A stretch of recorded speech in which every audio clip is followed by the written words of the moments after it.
একটা breaking news আসছে, ভোটের আগেই কাঞ্চন মল্লিককে হারিয়ে দেওয়া হলো। কাঞ্চন মল্লিক মুখ খুলেছেন, কিন্তু শেষমেশ জিতলেন কল্যাণ ব্যানার্জি। প্রথম থেকেই বিরোধ ছিল, অপমানও করেছিলেন কাঞ্চন মল্লিককে, সেই ছবিও ভাইরাল হয়েছিল। এবার টিকিট দেওয়া হলো না কাঞ্চনকে, কারণ মমতা বন্দ্যোপাধ্যায় বুঝতে পারছেন যে কল্যাণ ব্যানার্জির পুত্র শীর্ষান্নকে যদি টিকিট দেওয়া হয়, অন্তত কল্যাণ ব্যানার্জি ঝাঁপিয়ে পড়বে নিজের পরিবারকে জেতানোর জন্য, কিন্তু কাঞ্চন মল্লিককে দিলে সেটা হবে না।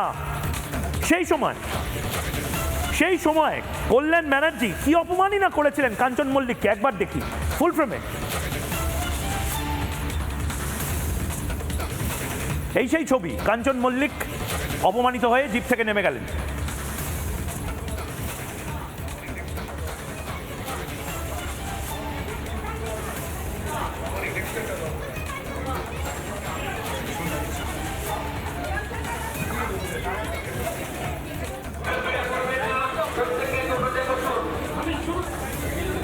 কল্যাণ ব্যানার্জি কি বলেছিলেন সেই সময় কাঞ্চন মল্লিককে নিয়ে, একবার শুনি। এর আগেও ওনাকে নিয়ে প্রচার আমি বেরিয়েছিলাম। উনি আমার সঙ্গে যখন প্রচারে বেরিয়েছে, গ্রামের মহিলারা কিন্তু খুব ভীষণ রিয়াক্ট করছেন। আমি ওনাকে আগেই বলে দিয়েছিলাম গ্রামে এসো না। আর শুধু আমার সঙ্গে প্রচারের সময় কেন থাকছে? একটা এমএলএ তো অন্য দিনগুলোও তো প্রচার করবে, সে তো কিছু করছে না। আমাকে নির্বাচন করতে হচ্ছে, মানুষের মন যা আছে আমাকে তো বুঝতে হবে। আমি তো কোনো ব্যক্তি বিশেষের জন্য নই, আমি সমষ্টিগত মানুষের জন্য। আমি কোনো সমষ্টিগত মানুষকে কষ্ট দিতে পারবো না, কোনো ব্যক্তি বিশেষের তাদের আনন্দ বা সুখের জন্য। চন্দ্রচূড়দা, তৃণমূল কংগ্রেস দলটা করতে হলে বোধহয় এই অপমানগুলো মাথা পেতে নিতে হয়। মানে কাঞ্চন মল্লিক প্রচুর জনপ্রিয়, কাঞ্চন মল্লিককে অপমান করা, কাঞ্চন মল্লিক তারপরে মোটামুটি ভালো কাজ করেছিলেন বলে অনেকে বলে, কাঞ্চন মল্লিককে সরিয়ে দিয়ে কল্যাণ ব্যানার্জির পুত্রকে নিয়ে আসা, এবং জ্যোতিপ্রিয় মল্লিক, কুণাল ঘোষ, পার্থ চ্যাটার্জি বাদে প্রত্যেকে, যাদের গায়ে কালির ছিটে লেগেছিল, দুর্নীতির ছিটে লেগেছিল, প্রত্যেককে নিয়ে এলেন।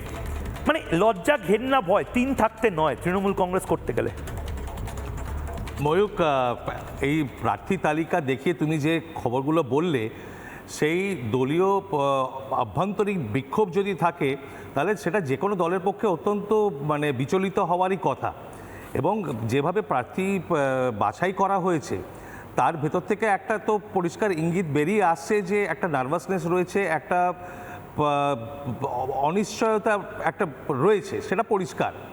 কিন্তু এই সূত্রে একটা কথা মনে করিয়ে দিই ময়ূক, এটা তোমার দর্শকদের মধ্যেও হয়তো অনেকেরই মনে থাকবে, যে 2009 থেকে 2011 এই সময়টায় যে পালাবদল হয়েছিল, সেখানে যে বামফ্রন্ট, বিশেষ করে সিপিএম, যে শুধু তৃণমূলের হাতে পরাজিত হয়েছিল তা নয়, সেখানে খুব বড় একটা রোল প্লে করেছিল একটি গোষ্ঠী যার নাম দেওয়া হয়েছিল সংবাদপত্রে বিক্ষুব্ধ সিপিএম।